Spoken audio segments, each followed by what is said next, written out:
Hola, hoy les voy a hablar de los envases para alimentos. Muy bien, a un empaque lo podemos mirar su utilidad desde dos puntos de vista. El primer punto de vista sería el punto de vista de la mercadotecnia, donde se utiliza el producto para posicionar la imagen corporativa, para posicionar la marca de ese producto y convierten al envase en un medio que influye en el proceso de compra. Desde la parte de protección del producto, el empaque debe facilitar la manipulación del mismo, debe tener propiedades que conserven el producto y que por tanto conserven su calidad. El empaque debe tener diseño y funcionalidad para el consumo de este producto y debe tener innovación en cuanto al uso de materiales que preserven por mayor tiempo la vida útil del producto. El empaque o envase se define como ese material que está en primer contacto con el producto y es el que de alguna manera alcanza a tener las propiedades para vender el producto. También es el que tiene las principales características de conservación del mismo. El embalaje, por su parte, es la carga o más bien el empaque que se usa para la carga y transporte de los productos empacados.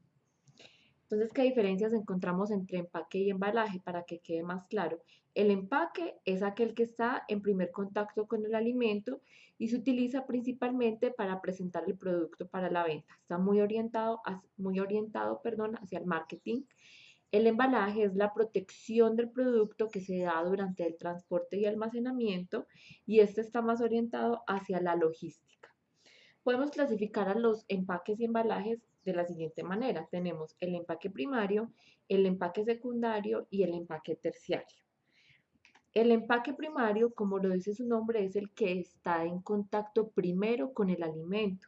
Puede estar diseñado a partir de diferentes materiales como papel, cartón, vidrio, madera, plástico, etcétera. El empaque secundario es el que le da o el que le proporciona una protección y exhibición adicional al producto. Se los voy a explicar con un ejemplo. Por ejemplo, piensen que estos son botellas de cerveza, el six-pack. El six-pack viene en una cajita que se puede encontrar en los supermercados. Esa cajita actuaría como empaque secundario. Las botellas actuarían como empaque primario. Ahora, la caja grande en donde se embalan varias cajitas de six-pack sería el embalaje o el empaque terciario, que es el que se utiliza principalmente para el transporte. Este unifica, protege y distribuye el producto a lo largo de toda la cadena logística. ¿Qué objetivos debe perseguir el empaque o el envase? Primero, el primer objetivo es contener el producto. El segundo, debe conservar la permanencia de las características del producto durante toda la vida útil del mismo. Debe ser capaz de proteger al producto de los contaminantes exteriores como oxígeno, luz, humedad, agua, vapores de condensación, etc. Si se enfoca desde la parte del marketing, este debe promover la venta, facilitar el uso del producto y si es posible darle un valor agregado al poder proporcionar valor de reutilización para el comprador. Los objetivos del envaje. Principalmente debe proteger las características de la carga y preservar la calidad de los productos que contiene. Este debe tener como características facilitar la manipulación de la carga, facilitar el almacenamiento de manera que no ocupe más espacio del debido, debe facilitar la unitarización, es decir, que quepan muchos productos en ese mismo embalaje, debe facilitar su distribución y no debe sobrepasar por sus características de materiales las tarifas de los fletes. ¿De qué riesgos debe proteger el empaque y el embalaje a los alimentos? De los riesgos mecánicos. Estos riesgos mecánicos tienen que ver mucho con el transporte o almacenamiento. Dentro de los riesgos mecánicos podemos encontrar vibraciones, roturas, derrames, colisiones, oscilaciones o desde los partes de los riesgos físicos como el manejo, el mal apilamiento o un mal almacenamiento. El empaque primario, sobre todo, debe poder proteger del calor, del frío, de la condensación, bruma, del moho, de la humedad, de las condiciones higroscópicas, es decir, aquellos alimentos que absorben con mucha facilidad agua del ambiente, como lo sería la sal, y deben evitar la corrosión del mismo. El embalaje y el empaque deben proteger del saqueo o robo, ya sea en las estanterías o durante el almacenamiento. Debe permitir condiciones adecuadas de almacenamiento, buena circulación de aire, buen apilamiento y se debe tener en cuenta qué materiales se van a almacenar para saber qué materiales de protección se pueden usar y que no generen una combustión espontánea. Además, pues debe permitir proteger de todos los tipos de contaminantes que podemos encontrar en el almacenamiento o en el medio ambiente. Muy bien, pero antes de elegir qué tipo de empaque o qué tipo de material mejor es el más adecuado para empacar cierto producto que yo deseo empacar, debo conocer sus necesidades de protección. Estas tienen que ver con todos esos riesgos que se dan durante toda la cadena logística, desde la producción, procesamiento hasta distribución, que es donde más afectación se puede presentar. Entonces, a continuación, les menciono algunos ejemplos de los riesgos detectados y el tipo de producto que los podría sufrir. Para nuestro interés, por ejemplo, frutas y hortalizas, el mayor riesgo que pueden tener es sobre golpes, magulladuras, exposición frío o calor, también referentes a condiciones de humedad para los alimentos secos o desecados y para alimentos enlatados como problemas de humedad, golpes, magulladuras que finalmente pueden destruir el empaque y al destruir el empaque van a acabar con las propiedades de control de calidad que pueda tener. Eso por mencionar algunos. Muy bien, entonces una vez tengamos identificado el tipo de alimento que deseo envasar y las características, pues voy a decidir cuáles son los empaques o el material de empaque más adecuado. Les voy a presentar diferentes materiales de empaque. Uno de los principales, o mejor dicho, uno de los primeros materiales de empaques utilizados para alimentos fueron los empaques de papel. Estos se utilizan principalmente como envoltorios dentro o fuera de los embalajes y se utilizan como bolsas, botes, cajas plegables, ¿sí? Muy bien. Eh, Ventajas. Ofrecen protección frente a la luz y el polvo. Al el papel tener la característica de absorber humedad puede retrasar el deterioro de los productos que absorben humedad con facilidad, pero no presentan una buena protección mecánica, que los daños mecánicos son estos daños que se sufren principalmente por impacto. Dentro de los empaques de papel podemos encontrar los empaques de cartón. Uno de ellos muy comúnmente usado en los embalajes es el empaque de cartón corrugado. ¿En qué consiste el empaque de papel de cartón corrugado? Consiste en tres capas. La capa de la mitad está conformada por un papel que ha sido envuelto en forma de flauta o más bien un papel que ha sido ondulado en una máquina corrugadora. Luego, a ambos lados se colocan hojas de papel cartón para la protección de este papel corrugado.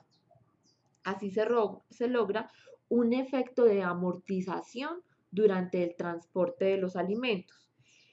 El que tiene mayor resistencia depende del tipo de onda que se utilice. Si se utiliza el tipo A, va a tener mayor resistencia al tipo E. Muy bien. Los empaques de plástico. Los empaques de plástico más comúnmente utilizados son los PET, el polietileno de alta densidad o de baja densidad, polipropileno y el polivinilcloruro o PVC. Estos empaques o estos plásticos son los que se utilizan para bolsas, frascos, tubos, cajas, bandejas, etcétera. Todo lo que sea pensado en plástico. Los empaques de plástico desplazaron a los empaques de papel porque estos presentan mejores características de almacenamiento y de conservación de productos, ya que ofrecen mayor resistencia y protección de humedad, de oxígeno, etcétera. El problema es que no son fácilmente reciclables y por tanto estos tienen una afectación directa al medio ambiente. Les voy a mencionar algunos de los tipos de empaques plásticos más comunes.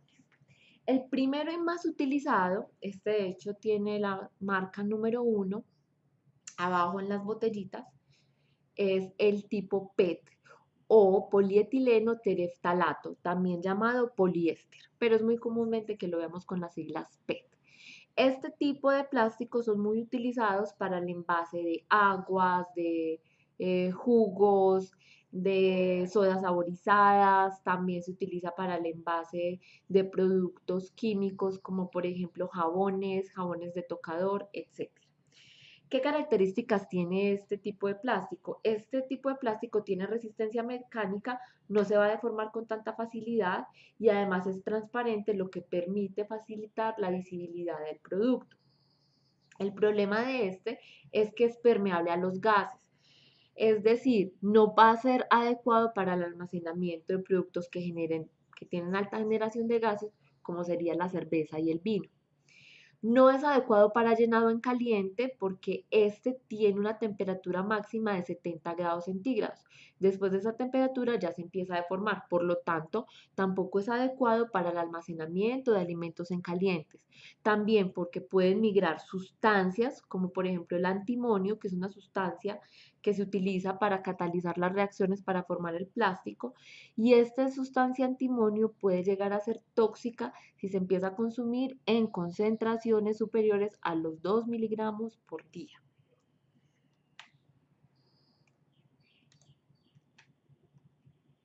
Aquí algunos ejemplos.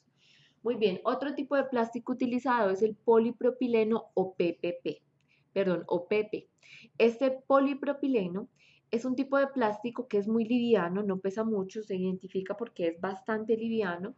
Su película es transparente, pero tiende a ser un poco opaca en ocasiones. Puede ser quebradizo a bajas temperaturas, por lo cual no es recomendado para almacenamiento de alimentos que tengan que almacenarse en congelación por debajo de los 0 grados centígrados. Se le debe adicionar aditivos químicos para que no se deteriore. Esto también puede inferir que pueda haber una migración de productos químicos del envase hacia el alimento. Tiene una buena barrera para humedad y para gases. No se puede imprimir sobre él, es muy difícil la impresión sobre este tipo de plásticos, pero tiene como ventaja que puede soportar temperaturas sin deformarse hasta los 200 grados centígrados. El polietileno. Podemos encontrar dos tipos de polietileno, el polietileno de alta densidad y el polietileno de baja densidad. El polietileno de alta densidad es el más usado para la fabricación de empaques plásticos o botellas tipo los que contienen el champú o los que contienen el hipoclorito o límpido o los que contienen el detergente. Estos proporcionan una buena protección a temperaturas de congelación, se pueden someter a temperatura de congelación sin que se deformen y sin que migren ningún componente, pero no puede ser utilizado para alimentos calientes, porque este se puede empezar a deformar a los 70 grados centígrados. Y como los otros plásticos, puede haber migración de compuestos químicos del plástico hacia el alimento. Entonces, no se deben envasar alimentos calientes en ese tipo de plásticos.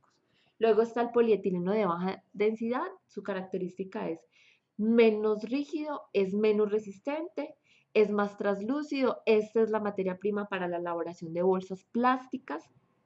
Este es más barato que el polietileno de alta densidad y se puede utilizar en empaques para bebidas o como lo digo, en empaques plásticos. Es muy utilizado, son con lo que se elaboran la materia prima de elaboración de envases plásticos.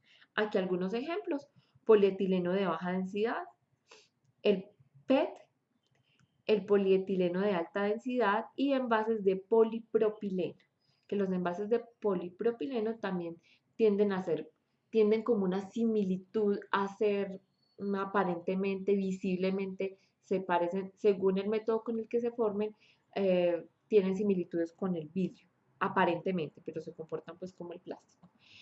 Muy bien, el poliestireno es el que conocemos regularmente como el icopor. Este, según el proceso que se utilice para la fabricación, puede ser un troquelado o bajo troquelado, puede presentar características transparentes, puede ser duro, quebradizo, muy parecido aquí como en la imagen, como las tapas que se utiliza para las bandejas de ciertos alimentos como las tortas o los sándwiches que se venden en los supermercados. Tiene un acabado brillante. En cuanto a las bandejas de icopor, se utilizan mucho para el transporte de alimentos preparados, ya que no permite eh, no permea humedad del ambiente hacia el alimento. Por eso también se utiliza mucho en productos secos, porque no permite que se llenen de humedad, o sea, no pasa la humedad del ambiente hacia el alimento. Puede ser, es muy inestable, lo pueden utilizar muchas sustancias químicas, por lo tanto, no se puede utilizar cualquier o no se puede almacenar cualquier tipo de alimento ahí. Principalmente tienen que ser alimentos preparados y además no se pueden someter a temperaturas de microondas o no se puede calentar o no tener alimentos muy calientes por encima de los 87 grados centígrados porque este es otro de los plásticos que también migran sustancias químicas hacia el alimento. El polivinilo o policloruro de vinilo o polivinilcloruro también se llama. Policloruro de vinilo o polivinilcloruro. Este tipo de plástico es un poco más barato, puede también según el tipo de troquelado ser más duro y resistente, también puede llegar a verse transparente o según el tipo de formación que se haga. También se empieza a degradar a partir de los 70 grados centígrados. Tiene una buena barrera para aceites, alcoholes y vinagre, por lo que se utiliza mucho para la elaboración de estas bandejitas, en donde vienen carnes, carnes frías, quesos, es muy usado en este tipo de bandejitas. Eh, También para el empacado de dulces o productos de panadería. Y tiene una excelente barrera a la mayoría de los gases y tiene un buen impacto a la caída o una buena resistencia al impacto por caída, más bien dicho. Entonces, no todos los plásticos, como pueden ver, se pueden utilizar para alimentos calientes y esto es de mucho interés para nuestra área. Los que están en rojo son los plásticos que tienden a migrar sustancias y se someten a temperaturas altas. Dentro de eso tenemos los marcados con el número 7 que se denominan como otros tipos de plástico. Hay muchos tipos de plástico, pero para la clasificación y para el reciclar, para los fines de reciclado se utilizan estos números.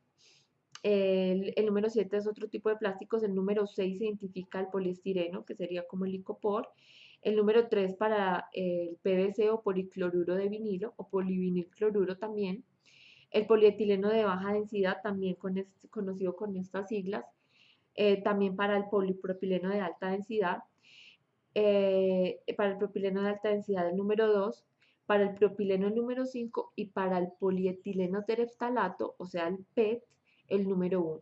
Y aquí pues algunas de las recomendaciones, los más seguros para utilizar en alimentos van a ser el 2, el 4 y el 5, en menor medida el 1, ya que el 1, es decir, el PET en el que se utilizan las botellas de agua, puede migrar una sustancia llamada antimonio. Esta es una sustancia química que se empieza a concentrar en el cuerpo de las personas y puede tener comportamientos tóxicos. Entonces aquí es muy importante la recomendación. Una botella de agua tiene una vida de útil corta. Utilizarla muchas veces o dejarla a temperatura, dejar el agua y dejarla que le incidan directamente rayos de sol a mucha temperatura, como cuando lo dejamos dentro del carro, puede haber migración de compuestos del empaque hacia el alimento. Entonces, este tipo de empaques no es recomendado tampoco utilizarlo a temperaturas altas. Ahí les dejo el dato. Y aquí pues algunos ejemplos de los que ya les mencioné anteriormente. Muy bien, otro tipo de empaques pueden ser los empaques metálicos. Los más utilizados son el acero y el aluminio. Para los empaques enlatados, principalmente se utiliza el acero y para las bebidas, por ejemplo, carbonatadas, como las gaseosas, y para bebidas rehidratantes, energizantes se utiliza el aluminio, ¿sí? Este tipo de productos ofrecen mucha resistencia y protección al producto, son fáciles de reciclar, son reutilizables y se utilizan para diferentes fines. Tenemos entonces para los enlatados, también capas de aluminio para las comidas preparadas. El acero se ve sobre todo en enlatados, en productos como aerosol y en cajas de galletas pueden estar en una combinación de ambos, aluminio y acero. Muy bien, los empaques de vidrio. El vidrio se utiliza a partir de la fusión entre una arena silícea, es decir, una arena rica en silicio, mezclado con otro compuesto como la soda cáustica o la potasa. Esto a altas temperaturas se forma el vidrio. El vidrio es uno de los empaques, diría, junto con el papel, más antiguos, mayormente y ampliamente utilizados porque presenta muy buenas características de conservación, principalmente son muy higiénicos y tienen muy buenas características de conservación microbiológicas que evitan el ataque, por ejemplo, de hongos, de bacterias, se pueden eliminar con mayor facilidad en los empaques de vidrio. Tienen mucha resistencia y protección del producto, son muy fáciles de reciclar y permiten la visibilidad del contenido. Aquí se empacan todo tipo de alimentos como salsas, compotas, también sirve para cosméticos, perfumes, mermeladas, etc. Los empaques de madera, estos empaques de madera se utilizan principalmente para materiales de embalaje, ya que ofrecen mucha resistencia al producto, son reutilizables, permiten un mejor apilamiento sin que haya deformación y sin que me vaya a dañar el producto que esté por dentro. El problema es que son sensibles a plagas porque la madera es un material orgánico. Además, el control fitosanitario puede verse comprometido porque puede ser muy atacado por bacterias que pueden estar ahí viviendo cómodamente, plácidamente, o por hongos, que son los que se ven más atacados porque los hongos crecen muy fácilmente en madera y en situaciones de humedad. Los menos comunes son los empaques con materia textil. Estos empaques con materia textil se utilizan principalmente de plantas herbáceas como el yute, es una planta herbácea, es decir, con muchas hojitas, el fique, el cáñamo, el algodón, bueno, se extraen de allí las fibras para poder elaborar este tipo de empaques. Se utiliza sobre todo se puede utilizar como material de empaque secundario, porque cuando se utiliza como material de empaque primario debe ser en alimentos que presenten características eh, de baja degradación o que no sean perecederos, ya que son muy sensibles a plagas y también tienen problemas con el control sanitario. Entonces, por ejemplo, en empaques de café. Luego están los empaques que pueden mezclar varios tipos de materiales. Pueden tener en un solo empaque mezclados papel, aluminio, plásticos. Un ejemplo de estos es el empaque Tetra Pak, que es muy usado para contener alimentos perecederos como la leche, los jugos, porque tiene características que los preservan. ¿Y cuáles son esas características? ¿Cómo está formado un envase Tetra Pak? Entonces, desde la parte más exterior está formado de una capa plástica de polietileno que le va a brindar protección contra la humedad ambiental, es decir, no va a dejar que pase humedad del ambiente hacia el producto. Luego va a tener una capa de papel, celulosa fuerte, parecido pues como lo que llamaríamos el cartón, y esta es la que le va a dar forma a la caja, le va a dar forma, estabilidad y resistencia. Va a tener otra capa plástica de polietileno que va a actuar como adhesivo para la tercera capa, perdón, para la cuarta capa, que es la de aluminio, y esta de aluminio es la que pretende o la que entrega las propiedades de barrera del oxígeno, de aroma, de luz, bueno, la que va a proteger al producto que se oxide o que se dañe por condiciones ambientales. Y luego va a estar acompañado de otras dos capas más de plástico, una que va a funcionar como capa adhesiva, que me va a adherir este aluminio, y la otra que va a actuar como sellado para que no haya tampoco migración de productos del alimento, de sustancias del alimento hacia el propio empaque para que no se dañe. Porque podemos encontrar que en los empaques, en el alimento y en el medio ambiente hay interacción. Entonces les voy a explicar la interacción que hay desde el alimento hacia el envase y el entorno y viceversa. Entonces el alimento se puede presentar un fenómeno de permeación, que quiere decir que va a pasar sustancias como dióxido de carbono, oxígeno, humedad, aromas, permean sustancias desde el alimento hacia el entorno atravesando el envase. Es decir, va a ir hacia el entorno y esto que va a generar, degradación sensorial del alimento. Otro fenómeno que se presenta es el fenómeno de sorción. El fenómeno de sorción significa pasos de elementos como colorantes, grasas, agua también, pero hacia la matriz del envase, es decir, que queda contenido en el envase, en donde la afectación directa va a ser el deterioro del envase y por tanto va a haber un rechazo del producto porque el envase se va a ver dañado o comprometido. Entonces, permeación va a ser del alimento atravesando el envase y pase hacia el entorno, es decir, va a tener pérdida de condiciones organolépticas del alimento.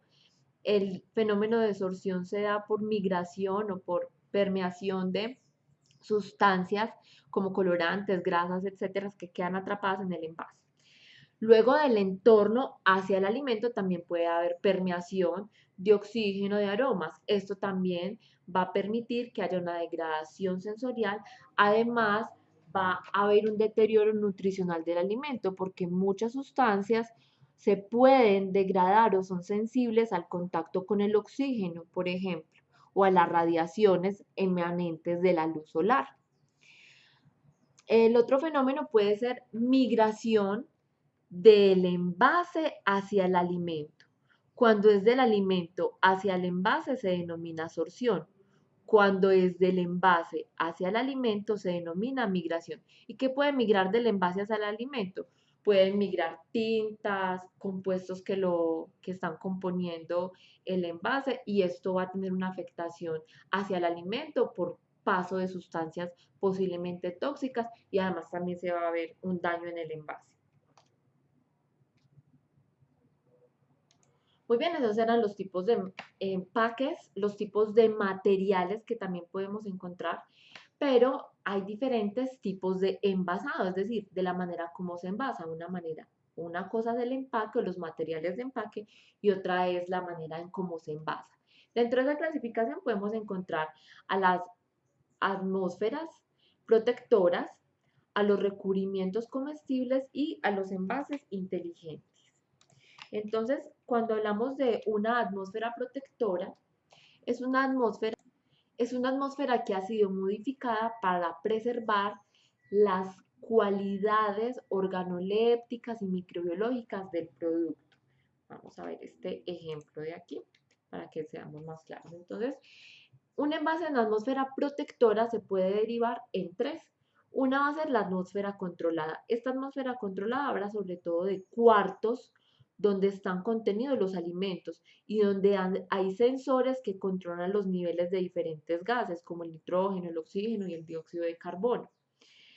El empaque en atmósfera modificada son empaques en donde adentro hay una mezcla de gases, un gas o mezcla de gases que va a interactuar con las cualidades del producto que está empacado, como por ejemplo con la respiración de frutas y vegetales.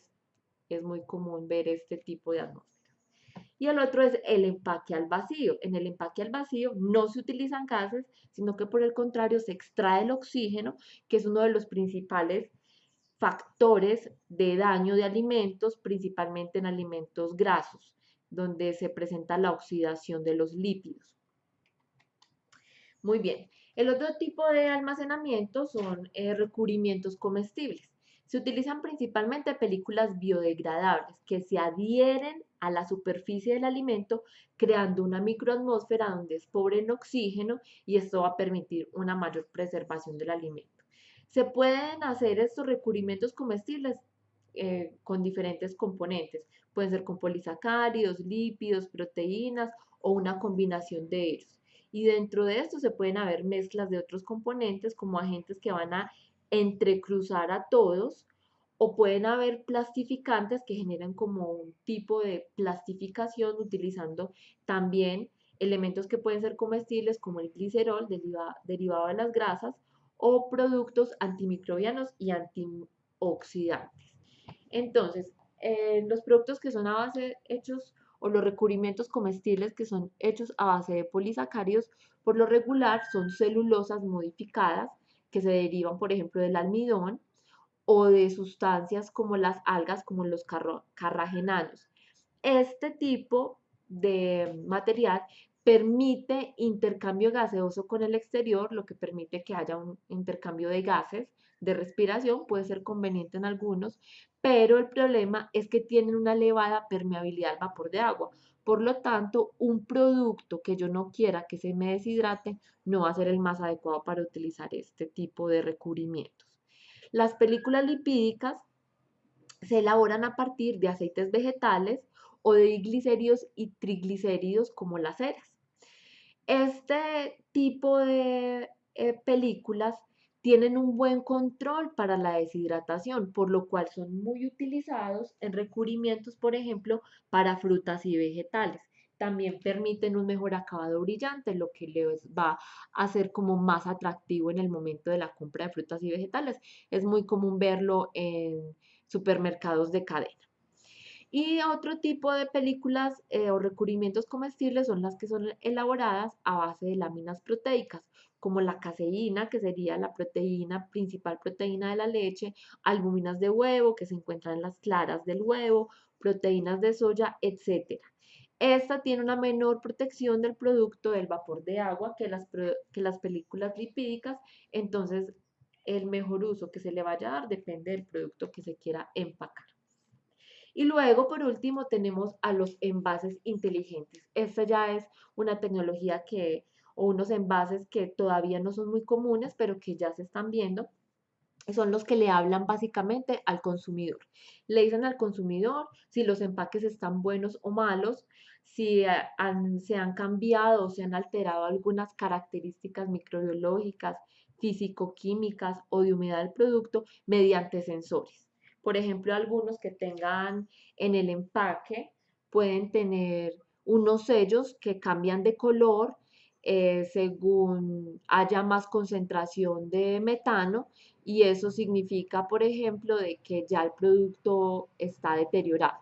¿Sí? Entonces, pueden tener diferentes controles o diferentes procesos que controlan. Y esto lo hacen mediante un monitoreo de colores, por ejemplo, que se le explica a la gente si es verde está bueno, si el puntico está rojo, el producto ya está malo. Entonces, son productos que pueden ayudar mucho para controlar la vida útil del producto al consumidor y también pues a quien lo vende. Entonces, pueden controlar procesos físico-químicos, controlar emisiones de etileno. Si un producto climatérico tiene mucha producción de etileno, como ya los vimos en frutas y vegetales, entonces es un producto que está respirando con mucha intensidad, es un producto que puede estar sobremadurado. Le pueden colocar un límite de control y si se pasa de cierto límite, el sensor cambia a otro color que ya indica que el producto está sobremadurado. Pueden controlar procesos de deshidratación, informar a la persona si el producto ya está deshidratado, muy fácil. Tiene mucha actividad de agua el empaque, lo que quiere decir que ya hay mucha migración del agua hacia el empaque, lo que quiere decir que ya se está deshidratando. Pueden controlar procesos microbiológicos o procesos químicos de oxidación de lípidos mediante diferentes sensores. También se pueden considerar envases inteligentes aquellos empaques que mediante una aplicación con el teléfono, tú lo lees y ahí ya te colocas el código QR y ahí ya te lanza o te tiene información sobre la fecha de fabricación, fecha de vencimiento, características del producto. Es como si hubieran comercial dentro del empaque. Estos también se les consideran empaques inteligentes, que básicamente lo que se busca es que haya una interacción del empaque con el consumidor. Y bueno, aquí como para conocimiento les dejo algunas normas de etiquetado marcado y codificación que se utilizan principalmente en Colombia, que son las que regulan cuáles son las condiciones del empaque o qué empaques se pueden permitir o no. Dentro de esto, finalmente, quiero comentarles que los empaques, por ejemplo, con hojas de bijao, no están regulados dentro de las consideraciones o dentro del tipo de empaques que se puedan permitir, pero por ser un producto autóctono no están prohibidos, más sí se deben tener todas las cualidades de buenas prácticas de manufactura durante su empacado. Es decir, deben haber pasado por procesos de limpieza y desinfección estrictos para que no contaminen el alimento. Bueno, eso era todo lo que les tenía que contar por el día de hoy de los empaques. Espero que hayan complementado con la lectura de empaques en atmósferas modificadas y con el taller que les dejé. Feliz día.